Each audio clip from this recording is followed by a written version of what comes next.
This is Richard at Boatshed, Grenada, and today I'm welcoming you aboard a 1992 Hunter Passage 42.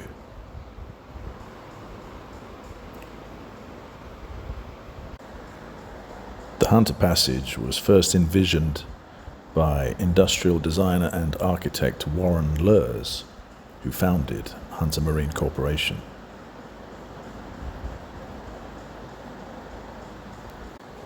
The Passage 42 first came off the production line in Florida in 1989, and the last of these fiberglass center cockpit keelboats was launched in 1998.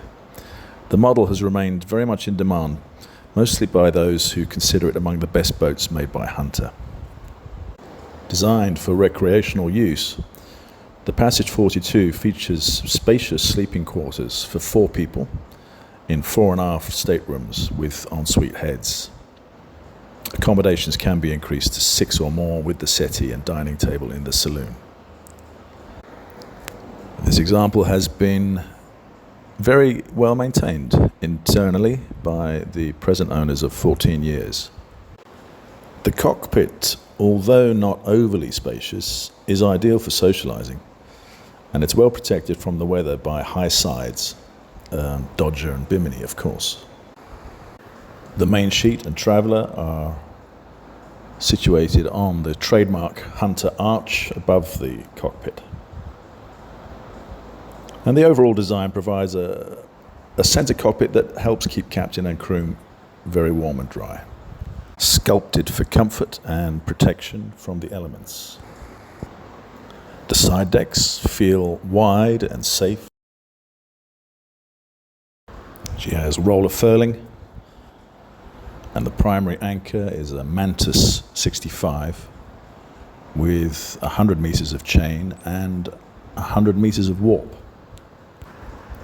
This example is well equipped for downwind passages as well, and the owners have cruised extensively throughout the Caribbean region, as well as the West Indies, and a number of years spent in Central and South America also.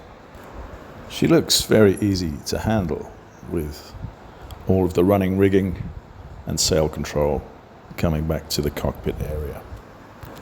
And she feels solid and safe to walk around.